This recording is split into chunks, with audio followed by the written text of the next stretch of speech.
constant stream of equipment. Look at that. Being able to make a box to fit this piece of gear in there. It looks like I didn't even really make it. Anyway, that's one advantage of hiring a freelancer, is if I ever need equipment or tool, I can just get it. I don't have to get it approved or anything like that through like accounting or anything. I can just get it and expense it myself, because my equipment locker is constantly revolving. Anyway, this is a new light stand. Yeesh. Luckily, it's a heavy duty combo stand, so hopefully it'll handle this damage. But yeah, look at that. Some poor guy had to make me a box to fit. So yeah, just a few little pickups. For this gig, I got this cheapo Kupo combo stand. It has great reviews, so I wanted to check it out. I'm a firm believer of buy cheap, buy twice, but Kupo's kind of the exception. They're making some good stuff out there. This ain't nothing close to a Masters. I already know that. Like, look at this. That was a complaint that they kind of wobble up there. Like, in the closed position, which is kind of shoddy. Another complaint is, see the bolt size there? That's normal. For some reason, this one's like extra long. People were complaining that this breaks off pretty easily. They're like, why is it different? I kind of get it, but I don't know, that's kind of nice. The next size up is even better. A colleague of mine has a pair of those. I don't know what they're called, but they have casters, and like $300. They're pretty sweet. But for the price, it's gonna get it done with me. I don't want to invest too much in grip gear, just because I'm a DP, camera op, solar op once in a while kind of thing. But when I do solo op, I just love trying to get big fixtures out, just use heavy diffusion as much as I can. So that's why I bought it. And if I liked it, I'd buy two of them, and that would be my poor man's 8x8 solution with a scrimjet. That's what it's called. But I don't know, it's kind of cheaper on the edges, so I'm not sure if I like it. It'll get the job done for me. And then picked up one of these. These are infamously called butt plugs. I have some slider stands. I only have one of these. The other one I'm not walking.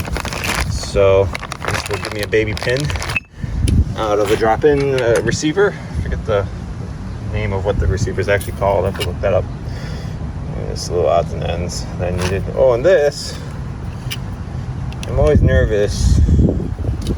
I just know our talent for this interview has glasses, so I picked up some fake glasses, because nothing's worse than getting your lighting perfect and having talent sit down and seeing all sorts of reflections and have to do a relight. So not that it will be an issue, but you basically maybe get an idea of what glasses are going to do in your initial light.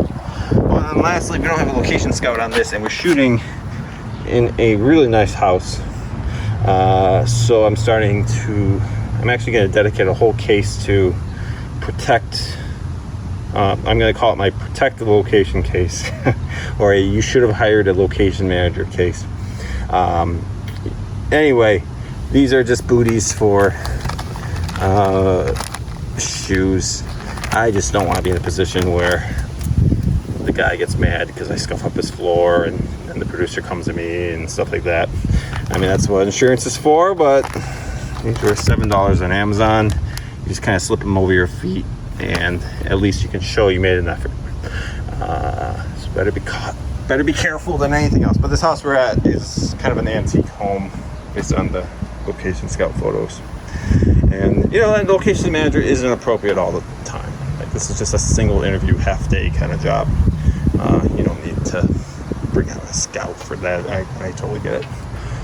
But anyway, I'm investing in, I don't even know what you call this, PPE. location PPE. I'm just gonna go to Harbor Freight, get some moving blankets, that, and put some holes in tennis balls for my stands, which I bought on eBay. 11 feet.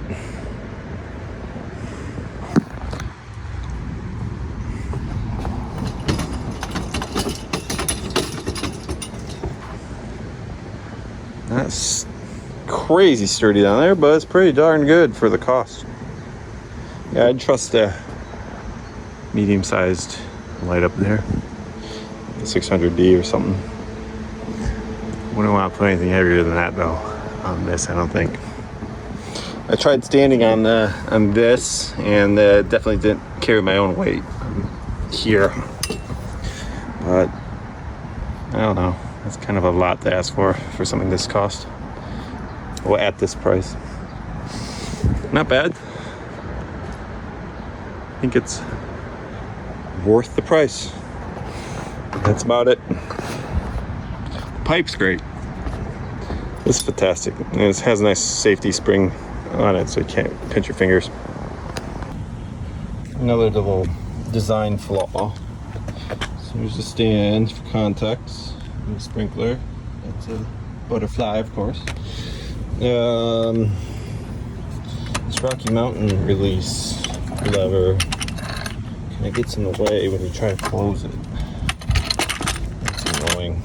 Yeah, so you can get it to work, but then this isn't tightened all the way. I'm gonna have to wrench that. And after 5 minutes of use, already starting to see wear and tear. So get what you pay for. Look at that. Get what you pay for. Anyway, I probably will keep it. I got it on sale. I'm not sure if I'll buy a second one though. Maybe. I like the idea of having two of them, just for, what do you call it, like 8x8 frames. But I don't know. Get what you pay for. So just buy the Matthew stuff. But I don't really. It's really just for like solo operator kind of stuff. Because usually with higher budgets gigs, I'm not supplying G&E. So this is really just for me when I really want to bring my 600D to set. And maybe an 8x8 eventually, but I give it a solid 3 out of 5 stars for now.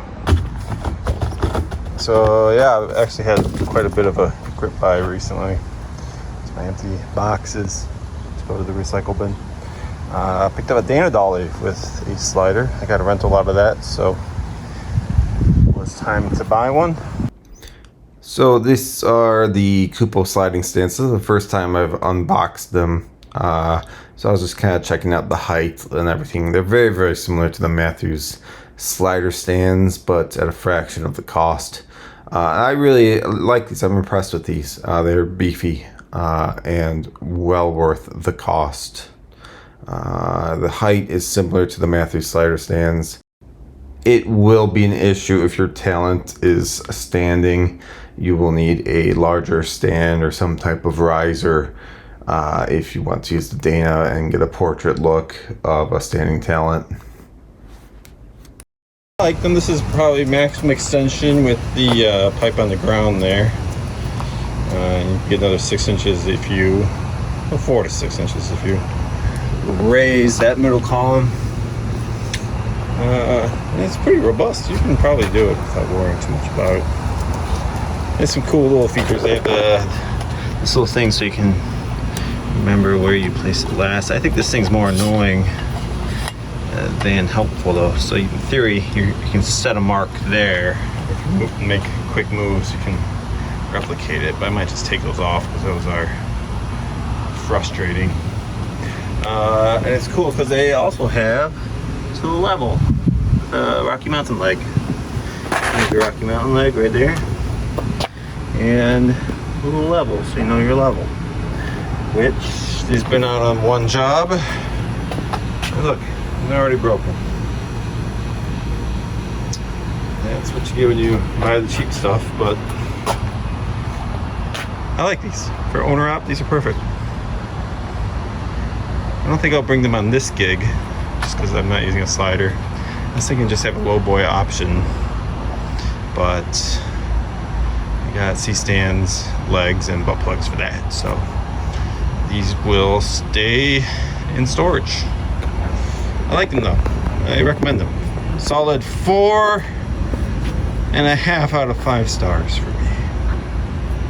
I gotta research to see if there's casters for them, because that would make my life a lot easier for some things. Me gusta. And here they are all folded up.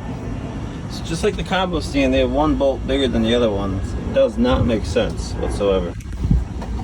I have no idea, like to have flux, to like metal fatigue, or if it gets hot or bent up a little bit, it gives you a little leeway. Like now it's like, there's gotta be a reason for it now. They have a long bolt compared to the short bolts on the other end. So short, and long. Very strange. They also are annoying where the Rocky Mountain leg is when folding them up. So I give them a 4 out of 5 stars. I give them a half a star. I still like them. They're fine.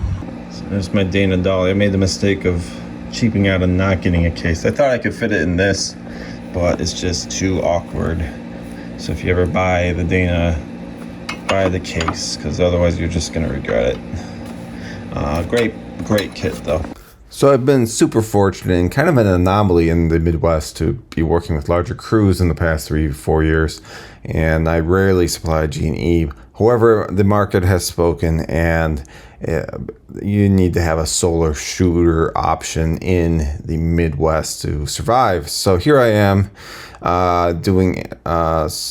basically putting holes in tennis balls for C-stands and grip for location safety. Usually this is something G&E does, but since I don't have a G&E department on some of these solar shooter jobs, I have to take my own precaution.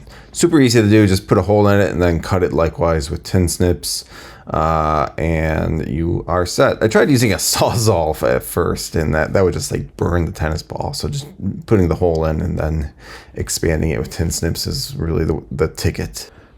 And let me tell you, location really did appreciate the precaution. The shoot for this is over, and the host who rents out her space on Pier Space, you could tell right away the moment I laid out moving blankets and showed up with C-stands with tennis balls on them. You could just see right away, oh, you know what you're doing.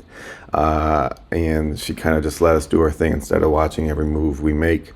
So she appreciated it right away, and the producer appreciated it, I'm sure. So it's just the little things like this and taking your shoes off or putting booties on that really kind of go a long way and just make a better set experience. There we go, and then 3 tennis balls on. Perfect. We got the tennis ball inspector making sure they are on nice and safe. That'll do it for me. Hey, buddy. Wow.